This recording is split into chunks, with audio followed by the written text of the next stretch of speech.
O algoritmo já me descarta em função da idade. Isso é uma verdade? Então, eu já tive alguns casos que as pessoas me mandaram inbox, né, contando que foram se cadastrar. Na hora que estava se cadastrando, punha a data de nascimento, travava. Mas aí eu estou falando de pessoas 60 a mais. Quando a gente olha para pessoas 45 mais, elas se cadastram. Agora, normalmente não tem nenhum retorno. Eu nem gosto tanto de pôr a culpa no algoritmo. As pessoas que estão procurando do lado de cá, então, sei lá, a pessoa da seleção, ela define, olha, eu quero alguém com idade de tanto a tanto. E eu tô te falando porque eu já fui headhunter e eu já fui selecionadora, então foi por onde eu comecei. Se ela está participando de um processo seletivo, tem cabelo branco e rugas, ela já perde pontos. Tem estudos que mostram isso. A pessoa que demite, ao mesmo tempo, é a pessoa que mais para frente também vai passar por essa situação.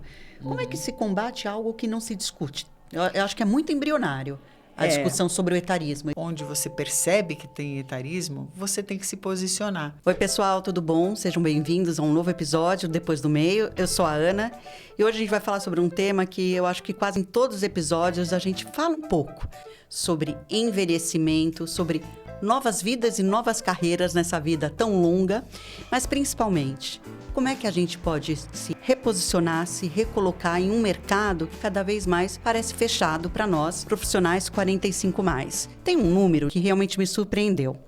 68% entre pessoas de 43 anos ou mais, para ser mais específica, de 43 anos a 82 anos, estão repensando as suas carreiras. Ou seja, repensando futuros, o que querem fazer mais para frente. 7 em cada 10, gente, não é pouca coisa. E aí eu realmente me questiono, será que o mercado percebe esse movimento? Eu tenho uma convidada muito especial, que é uma estudiosa sobre o tema de diversidade etária, etarismo, carreiras, que é Fran Winant. É Fran Winant que fala, o Winant? Fran Winandi. Winandi, é francês?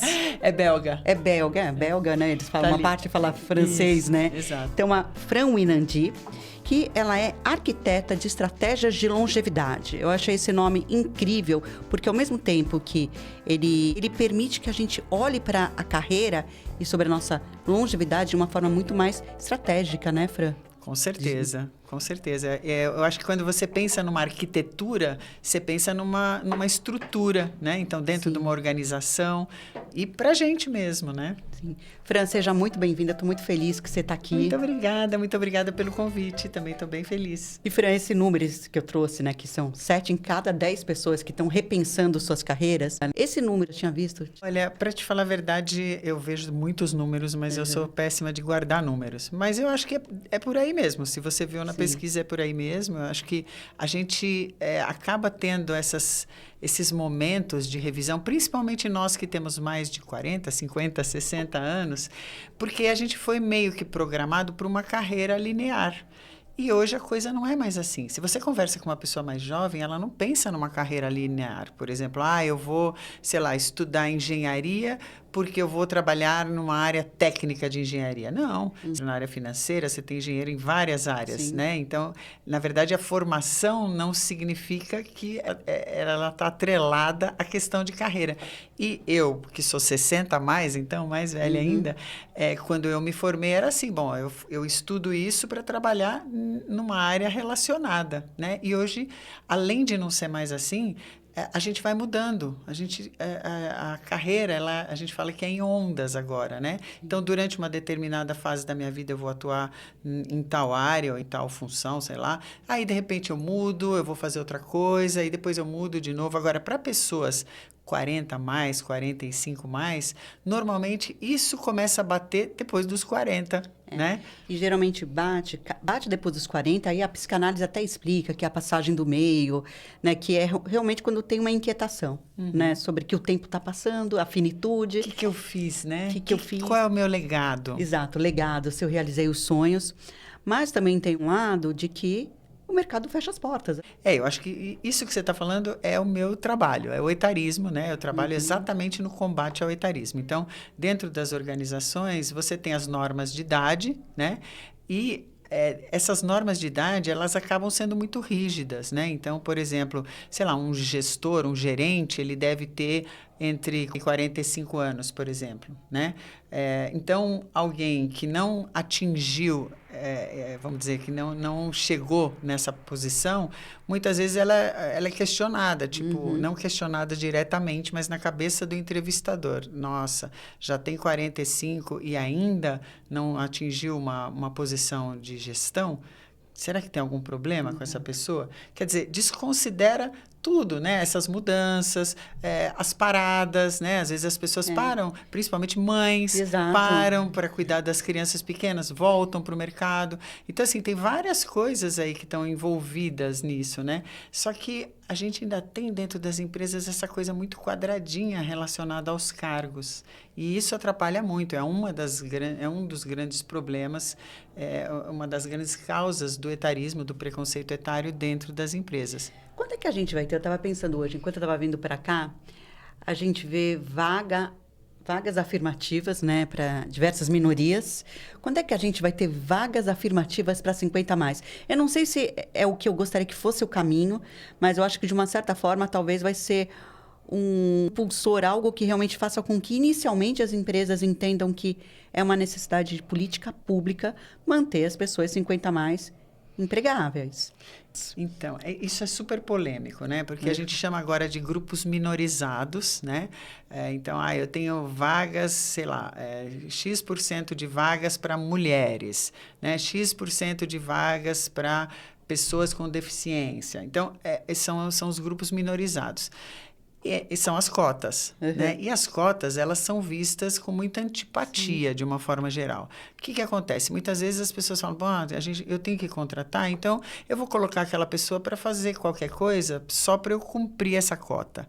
E isso é muito ruim, porque quando a gente está falando de pessoas 45 mais, né? Eu vou me ater a esse número, que eu acho que faz mais sentido aqui.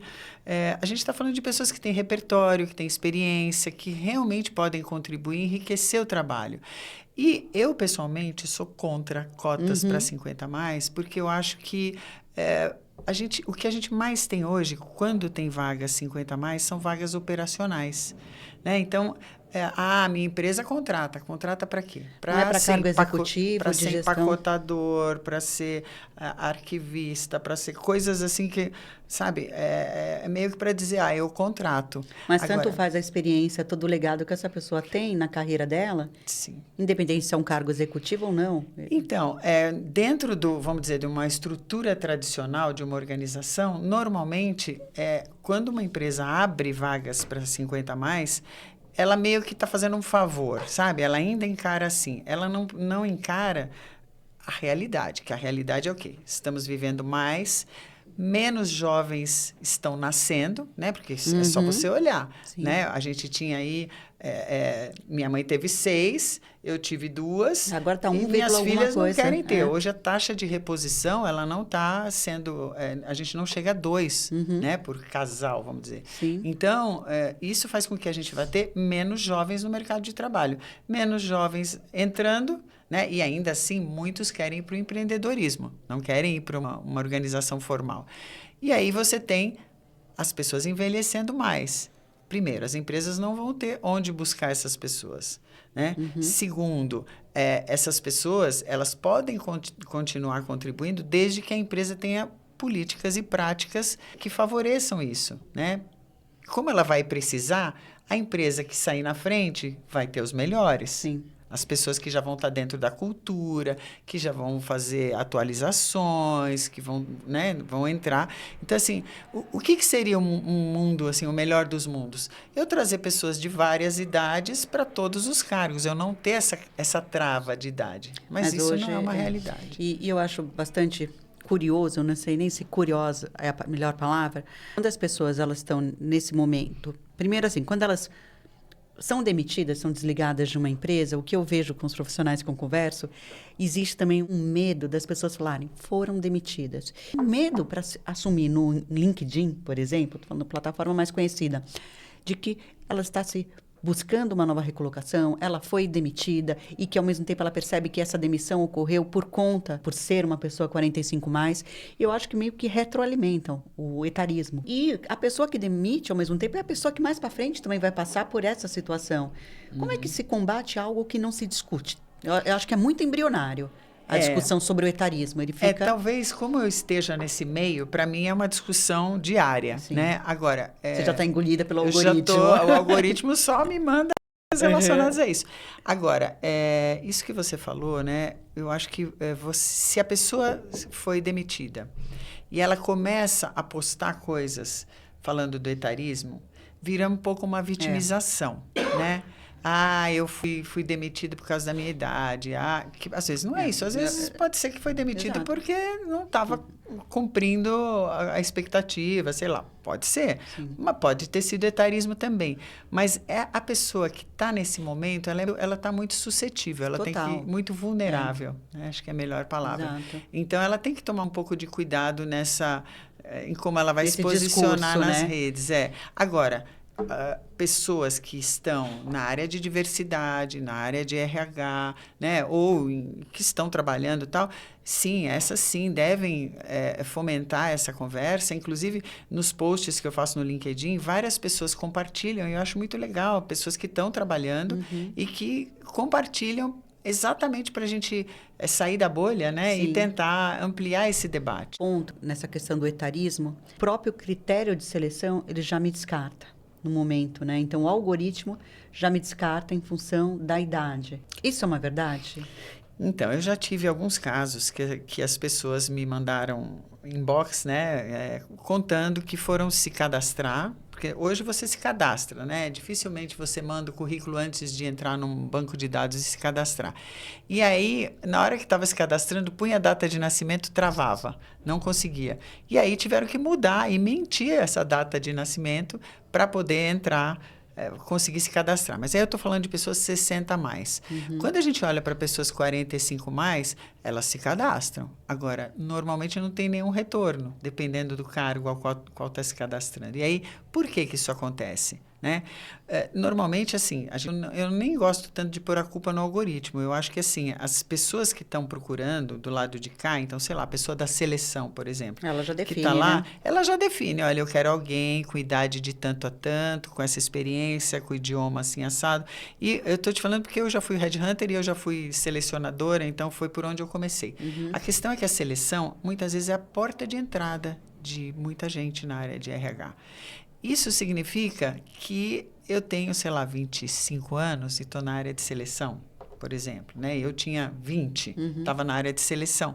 Tinha 23, era chefe de seleção. Para mim, uma pessoa de 50 era muito velha. Pensa, era mais do que o dobro da minha idade. Então, para quem está lá fazendo essa triagem inicial, parece uma coisa... Não, eu não vou trazer uma pessoa tão velha. Às vezes, a própria pessoa que está fazendo a seleção. Às vezes, é o gestor que coloca, porque quando eu era headhunter, vinha assim, olha, aqui normalmente uma pessoa para essa, que são as normas de idade, para essa função tem que ter no máximo 30 anos, no máximo 35. Isso que eu acho que tem que se repensar, né? Porque foi o que você falou, até de uma postagem que você fez recente no LinkedIn, sobre essa linearidade, né, das carreiras, que a gente tem que repensar essa linearidade. Agora, ela não vai ser uma linha reta, a carreira, exato, né? Ela vai ter várias nuances, ela vai ter, talvez, Eu gostei uma vez, quando eu entrevistei a Tati Grácia, que fala muito sobre empatia, sim, diversidade. Eu falei, você fez uma transição de carreira, Tati? Que ela era diretora de marketing, né? Ela falou assim, não, Ana, eu fiz uma evolução de carreira. Quando você trabalha por conta própria, como foi o meu caso, por exemplo, né? Eu vinha de uma trajetória de RH, depois eu fui eu atuei como headhunter, desenvolvimento de pessoas como consultora. E aí, quando é que te deu esse estalo? Então, quando eu fiz o mestrado, que eu decidi mudar, na verdade, eu decidi incorporar essa questão do etarismo e da diversidade etária na minha carreira. Então, por exemplo, sei lá, RH não pensa nisso. Na época, mas foi 2014 isso. RH não pensa nisso. Então, eu vou lá conversar com o RH, porque a gente tem que trabalhar as lideranças. Na minha opinião, são as lideranças que a gente tem que trabalhar. Porque o líder é que tem que ver valor nesse, né, eu chamo de ROEX, né, que é esse capital do repertório, da experiência de pessoas mais velhas. ROEX seria o quê? ROI? Uma espécie de ROI? Isso, exatamente. Na verdade, eu e o Martin, da GV, né, o Martin, a gente estruturou uma forma de avaliar repertório nas pessoas dentro da organização e para as pessoas que estão entrando dentro da organização. Então, como que a gente pode avaliar se o seu repertório, independentemente da área que você atua, mas o quanto que o seu repertório pode contribuir aqui, também independentemente da sua idade. Porque muitas vezes você pega uma pessoa de 30 anos que tem uma experiência fantástica. Por quê? Porque ela ama o que ela faz, ela pesquisa, ela estuda, ela trabalha naquilo. E, às vezes, ela é muito mais competente para desempenhar aquela função do que uma pessoa de 50.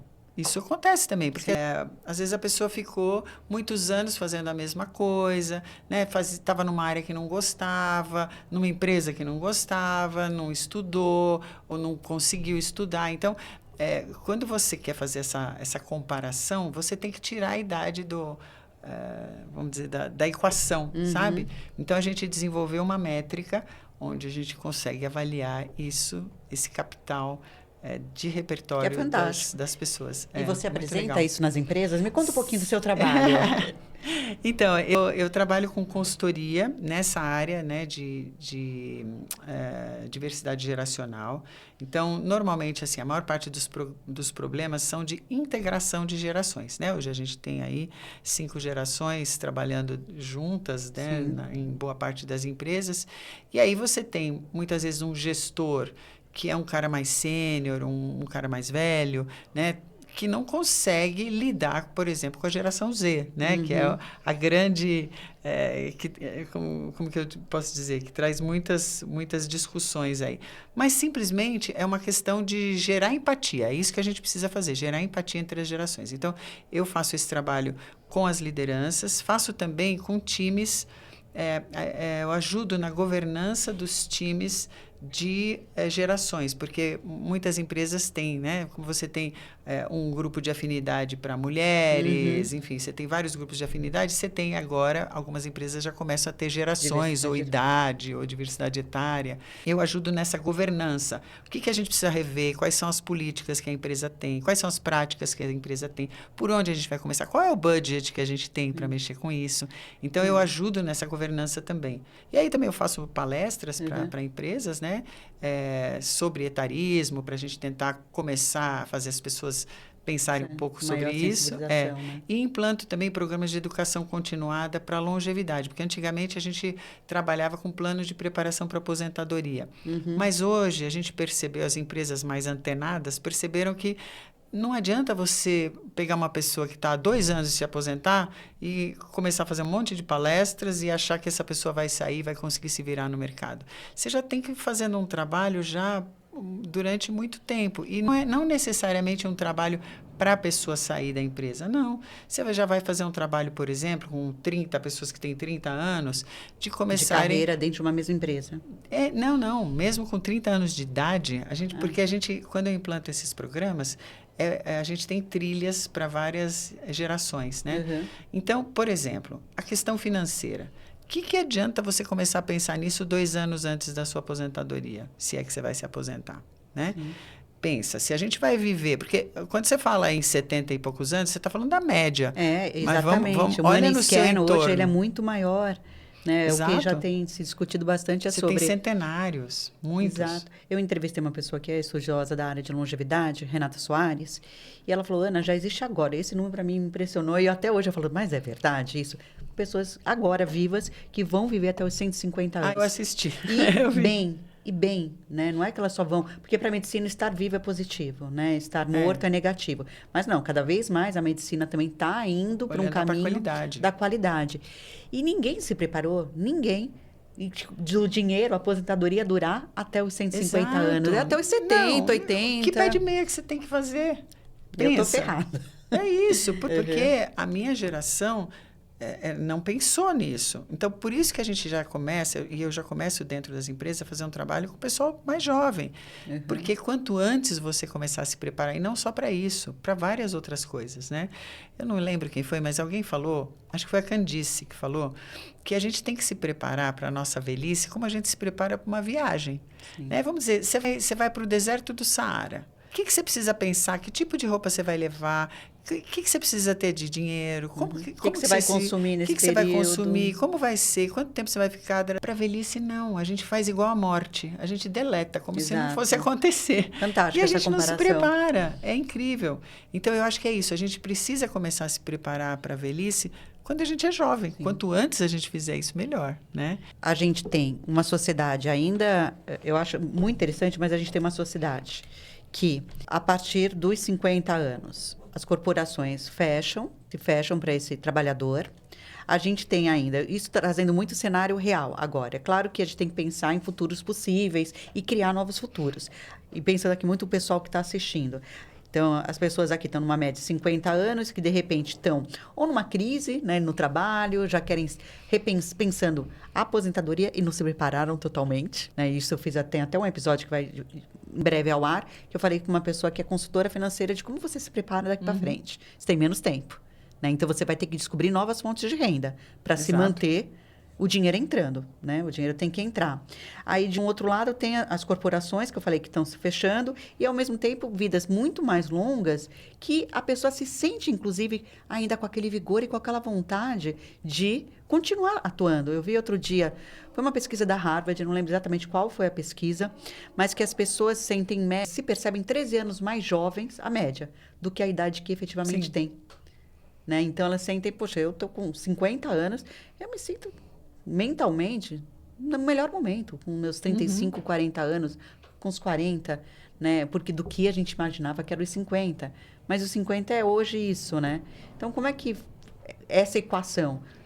Então, eu acho assim, tem não sei vários... se foi claro, a sociedade etarista... eu acho que tem muitas coisas elementos aí do aqui que você colocou, né? Mas eu acho que assim, vamos lá. A gente já sabendo que o mercado se fecha, lógico que a gente não tem que se conformar, mas aí eu vou pensar como candidata, né? O mercado se fecha, quais são as outras possibilidades? Porque eu trabalho também com pessoa física, né? Em mentoria de revisão de carreira, revisão de reinvenção pessoal e profissional.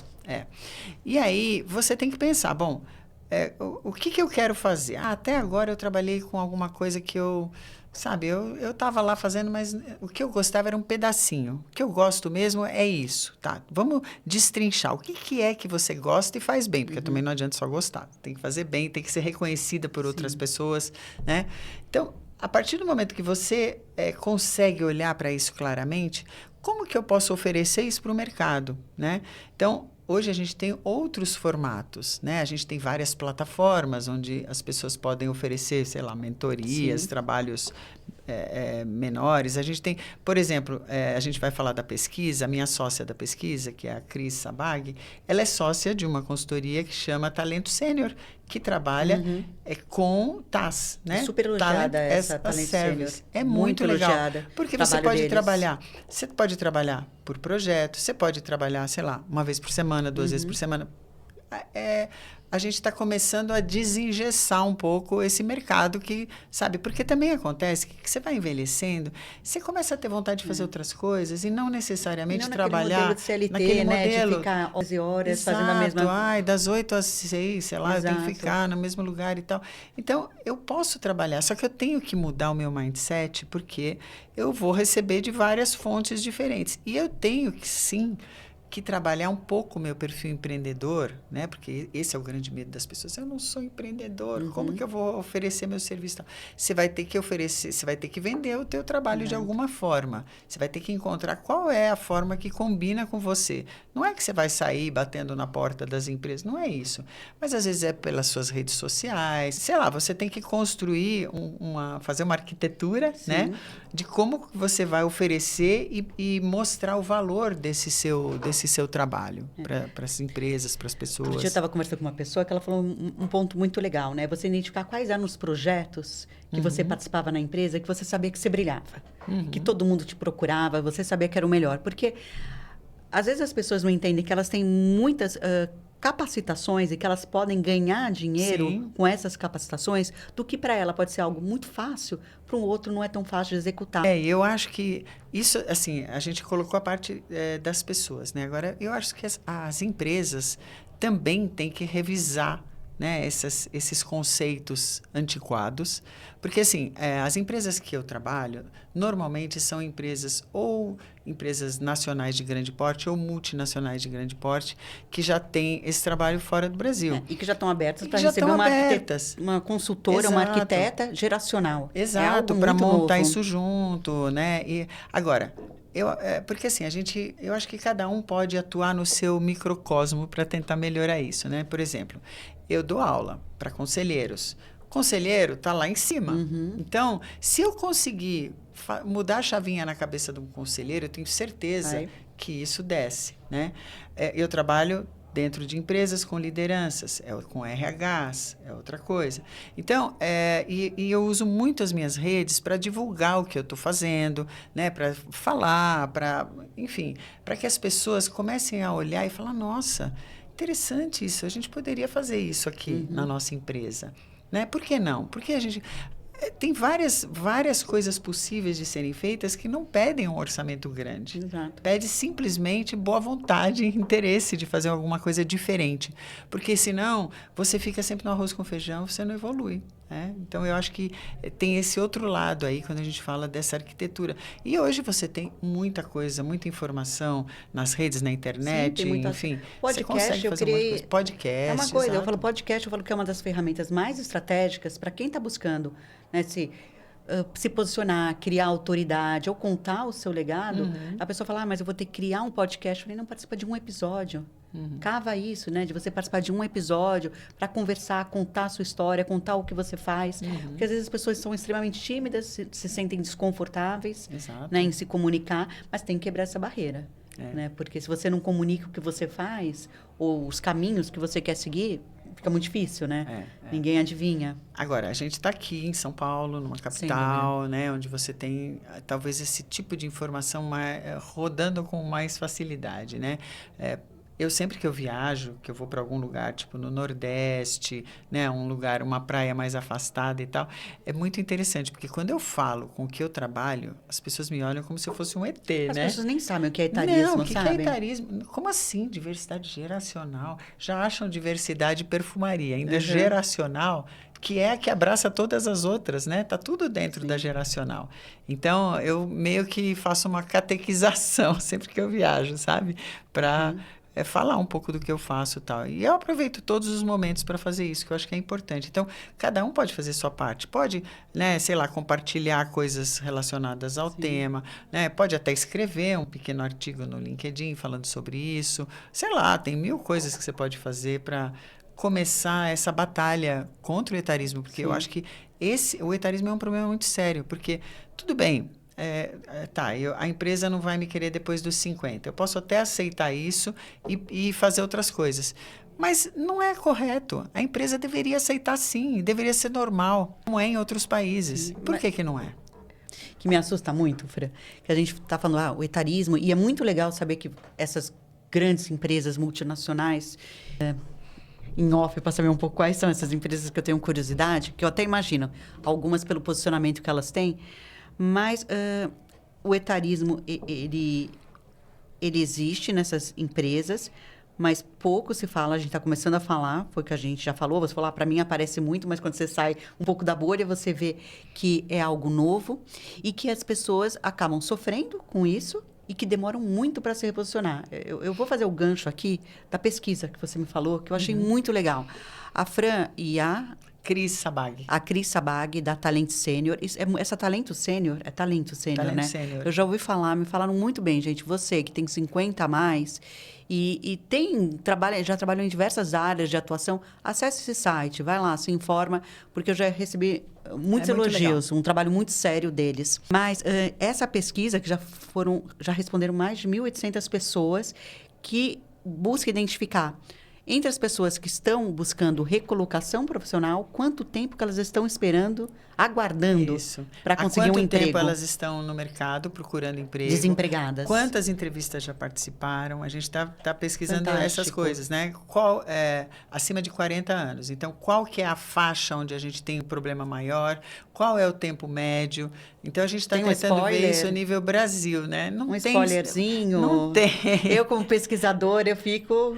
Não, eu não estou autorizada, mas assim, eu posso dizer que o tempo é próximo desse de um ano mesmo, É né? muita coisa, Em termos né? de tempo médio de recolocação.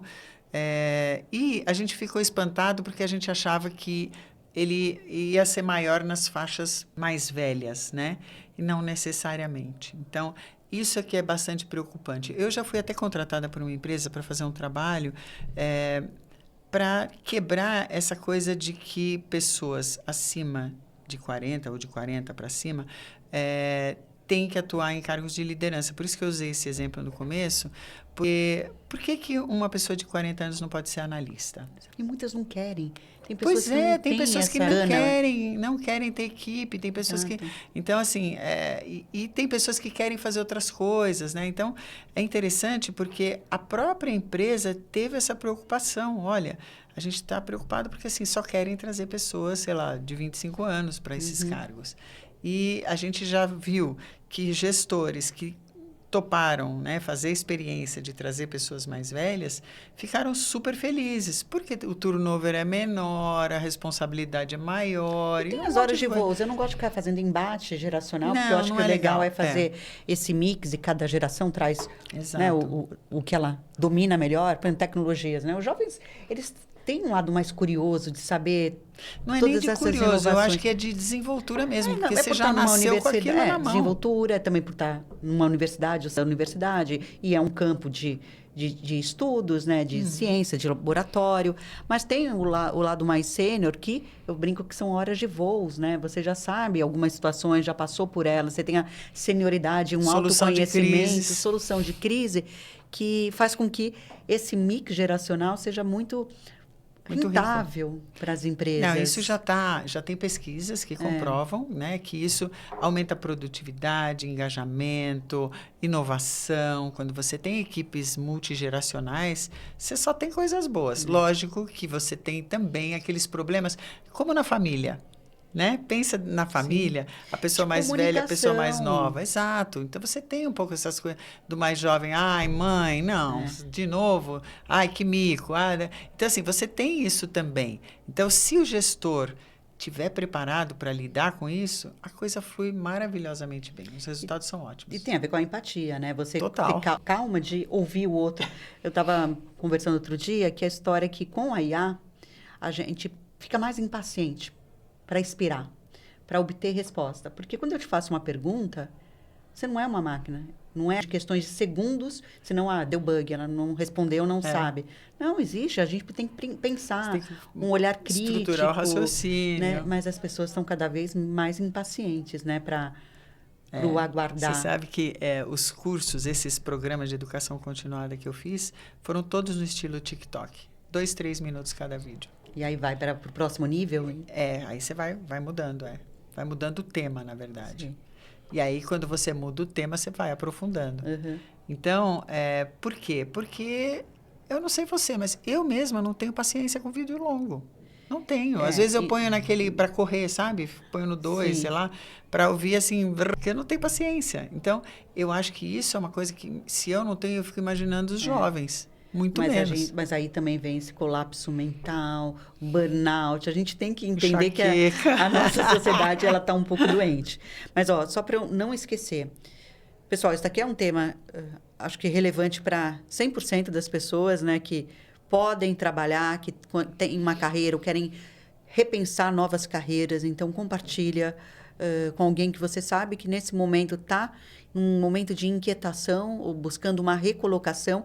E eu vou deixar aqui na descrição do canal o link dessa pesquisa da Fran, que eu acho que é fundamental. Se você tem 40 anos ou mais, eu falo que é quase um dever cívico para a gente fazer esse mapeamento e entender quanto tempo que está demorando, quanto tempo você está desempregado, ou quanto tempo você pode vir a ficar desempregado. Eu falo que a empatia, a gente se colocar muito, talvez não consiga exatamente no lugar do outro, mas se aproximar ao do outro. E que a gente pode, em algum momento, estar nesse lugar. E muitas vezes você conhece alguém, né? No teu entorno que está desempregado. Eu já vi várias pessoas falando, nossa, meu pai está desempregado há um tempão, e ele está entrando em depressão, porque também tem isso, né? Principalmente nas pessoas mais velhas, o fato de você não conseguir uma nova colocação... Deprime, te deixa assim... É uma questão de saúde pública também. Exato. A saúde mental fica péssima. E aí começa a ter N outros problemas que não tinha antes, né? E se a gente quiser, Fran, ser mais ativo, atuante no combate ao etarismo, né? Nem todo mundo quer... Foi o que você falou. Se a pessoa acaba de ser demitida, vai ficar mais um mimimi, uma coisa mais de estou com dor e quero compartilhar minha dor, e pode não pegar bem para o profissional efetivamente. Mas se a gente quer ser uma pessoa mais consciente, um profissional que, eu estando dentro das empresas, como é que a gente pode ter ações práticas anti-etarismo? Então, eu acho que a gente pode divulgar conteúdos, né? Eu tenho um blog que é gratuito, é o www.etarismo.com.br, que só fala disso, né? No meu LinkedIn, eu adoro colocar matérias e apontar, né, situações de etarismo. Eu acho que além de ter especialistas que lidam com o tema, não sou só eu, tem outros especialistas, eu acho que sempre que você vê alguma situação onde você percebe que tem etarismo, você tem que se posicionar, né? Então, por exemplo, idoso, que é uma coisa muito comum, né? Me dá o seu bracinho, eu vou dar uma picadinha, não vai doer. Como se fosse uma criança, né? Exato. É uma coisa assim. Então, assim, a gente tem que intervir nesses momentos, sabe? Falar, olha, isso não é legal, né? Ou, puxa, eu estou numa reunião de família e, sei lá, minha avó está ali fazendo tricô, sei lá, ninguém está dando bola para ela. Puxa, vamos incluir essa pessoa, né? Por que a gente está deixando ela de lado? Ai, mas ela repete a mesma coisa tantas vezes. Tudo bem, mas você está lá num domingo, não custa. Dá uma atenção, puxa para a conversa, né? E não tratar o idoso também como empregado da família, também. né? Porque também tem esse lado, né? De as avós, né? Elas ganham uma responsabilidade de cuidar dos filhos, dos netos, mas não em momentos agradáveis. São em momentos pesados, às vezes, de virar uma rotina realmente de trabalho sem retorno financeiro. Exato, A gente tem que saber, uma coisa é amor de vó, não estou botando isso em questão, mas o idoso não ser usado só como para resolver os problemas ou arranjar a hora livre para o outro adulto, né? E tem o outro lado também, que é a superproteção, né? Então, foi muito legal. Uma amiga minha, ela falou, Fran, na hora que eu li o seu livro, eu me vi com a minha mãe, sabe? Então, eu super protejo. Tipo assim, não vai assistir o jornal, não. Porque senão a senhora vai dormir aí com essa coisa de violência na cabeça e não vai conseguir dormir. Então, ou não vai dirigir, ou não vai tomar vinho, ou não vai isso, não vai aquilo, né? Então, assim, de repente, os filhos viram pais e viram pais chatos, Exato. né? Que acham que você não pode fazer nada. Vamos lembrar que eu sou idosa. Se minhas filhas pensassem em fazer algo nessa linha, não ia funcionar, né? Então, eu acho que assim, é importante que a gente não entre com essa coisa de superproteção para o idoso, né? Do mesmo jeito que a gente também não vai achar que, então, puxa, a vovó ali, sessentona, ela pode muito bem ficar com os meus filhos, eu continuo trabalhando e ela fica cuidando na casa dela ou em casa. Isso não é justo. E é repensar também, né? O que é esse idoso, né, Fran? Exato. Acho que também tem um lado quando... E é impressionante, a gente também tem que fazer uma autoavaliação quantas vezes a gente tem preconceitos. Quando eu vejo você aqui, vai ser uma palavra meio batida, mas eu acho que as palavras são batidas e são importantes ser repetidas. O clichê de uma mulher empoderada, linda, com 60 anos, que você falou. Né? Algo, você fala, não é o que a gente ainda está no nosso imaginário, de uma mulher de 50, de uma mulher de 60, ativa profissionalmente, abrindo novos caminhos para as próximas gerações. Né? Então, é muito legal. É a gente também quebrar uns pré-conceitos, né? Alguns imaginários que a gente tem do que é a velhice, e essa é a nova velhice, né? Você viu ontem a Ceribelli, Renata Ceribelli? Estava ela e a filha dela. E uma das falas dela foi exatamente essa, lá no evento. Foi exatamente essa, que ela é uma senhora de 62 anos. Mas olha o trabalho dela, né? Então, assim, hoje você tem que... isso é muito legal, porque sempre que eu vou fazer uma palestra, eu falo... eu queria que vocês visualizassem uma idosa, eu já uso essa palavra porque ela tem uma carga, né? Sim. Uma idosa de 60 anos. Como ela é? Não, já apareceu descrição com bengala, dependendo faz pouco onde. tempo, né? 5 anos de estacionamento, você tinha pessoa... Exato. Então, assim, mas é muito bacana você ir desconstruindo essas coisas, né? E na gente, porque a gente também tem o preconceito. Quando você vê uma mulher mais velha namorando com um cara mais novo, você acha aquilo estranho. Agora, se você vê um homem mais velho com uma menina mais nova, você acha aquilo normal. E tem muita... Eu fiz uma pós-graduação que era sobre cultura material e consumo na ECA, e o meu tema foi sobre representatividade da mulher madura, né? Dos platinados. Eu usei o termo platinado no meu TCC, mas depois me arrependi um pouco. Não sei se eu queria falar de platinado, porque é uma opção. Ser platinado, não. Mas como a mulher vem sendo representada nos últimos 10 anos pela publicidade brasileira. E está melhorando, mas ainda é cheio de elementos, de estereótipos, de manter essa mulher quieta, né, no meio social, é a mulher que fica quietinha, dependente de alguém, nunca ativa, né? Sempre já muito caricata. E agora algumas marcas começam a fazer movimento de mostrar uma mulher livre, que namora, que é ativa. Tem a Renner se posicionou muito bem. A Renner foi uma das marcas que eu avaliei, ela com a Patrícia... São as Patrícias que são influenciadoras digitais, 50 a mais. Uma é Patrícia Parenzi, a outra Pontaut. E a Patrícia Pontaut, elas são gaúchas, né? Então, elas têm... E a tem a festa. Tem a festa. Então, tem todo um lado de mostrar uma mulher, num ambiente, ela estava num parque, então mostrava desde, que é semiótico, estudo tinha uma parte semiótica, entender onde que a marca estava colocando aquela mulher. Não era um lugar escondido, apático da sociedade. Não, ela estava num parque, interagindo com diversas gerações. Isso é o que a gente espera, né? Mas o que a gente mais vê são as marcas de cosméticos, né? Sim. Trabalhando de um jeito esquisito. Total. Né? Tipo, anti-aging, vamos rejuvenescer, Porque tem essa pressão muito grande, né? A gente estava falando antes de começar aqui sobre o age shaming, que é a vergonha que a mulher tem de envelhecer. E essa vergonha, ela acontece por uma pressão social. Primeiro, se ela está participando de um processo seletivo, tem cabelo branco e rugas, ela já perde pontos. Tem estudos que mostram isso. Que loucura. Então, é um negócio louco. Aí, então, é botox, é preenchimento, é não sei o quê. O tempo inteiro, assim, estressada com aparência. Né? E a vergonha, porque até um tempo atrás, era falta de educação você perguntar para uma mulher, quantos anos você tem? Né? Sim. E ainda tem pessoas que têm medo de perguntar isso, que acham que é... E eu tenho amigas que não falam nem sobre tortura, tem mais essa. Né? A própria mulher se coloca desse jeito. Né? Ao invés de, puxa vida, que legal, Fran, você tem 62, né? Bacana, você está trabalhando, está fazendo um monte de coisa, né? Se cuida. Eu não falo, porque assim, tem algumas patrulhas também, né? Que acham assim, você tem que envelhecer naturalmente, você não pode fazer nada, você tem que deixar a natureza, darará. E aí fica patrulhando quem resolve se cuidar. Eu acho que a gente tem que tomar muito cuidado num país como o nosso, que a classe A, ela representa cerca de 5% da população. Então, hoje, vende-se uma lista de tratamentos para você se manter jovem, né? Para você apagar todas as linhas de expressão que você tem, que são caríssimos. Então, eu falo que eu acho que todo mundo é livre para escolher, mas acaba sendo uma ditadura também como se manter. Então, eu não deveria estar com bigode chinês, eu deveria estar com botox. E, de repente, você não quer. Ou você não pode manter esse estilo de vida, esse estilo de cuidados, porque ele é caro. Sim. Então, imagina que a gente está entrando numa sociedade da magreza que um remédio esses novos medicamentos, né, o da injeçãozinha, Sim. eles custam, em média, R$ 1.500.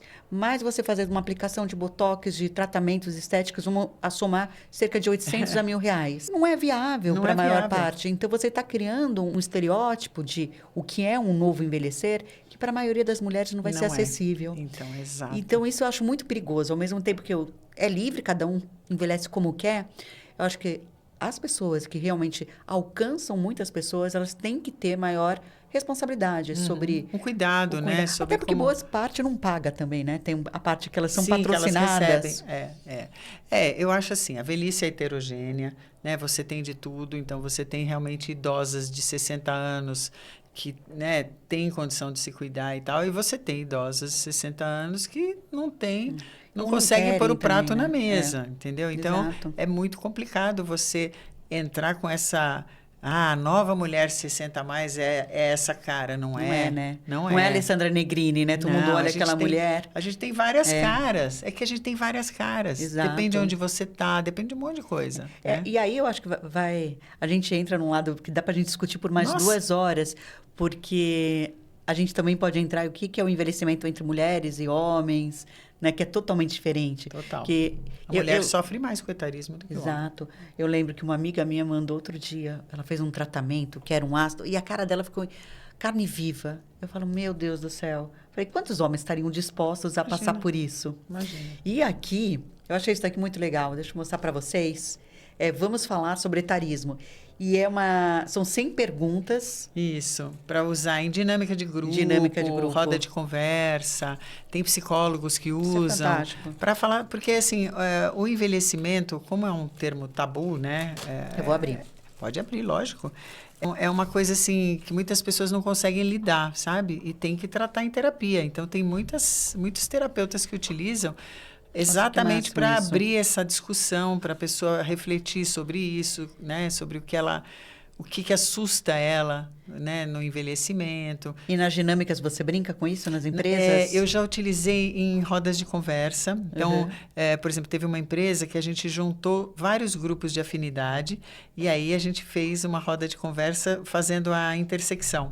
Né, do grupo que a pessoa atuava, mais o envelhecimento. Porque mulheres sofrem mais etarismo, mas mulheres negras sofrem mais ainda do que mulheres brancas. E aí, se você vai nas intersecções, né? Nossa, é bem complicado. Foi o que você falou, que você estava na região Nordeste, você estava no Nordeste.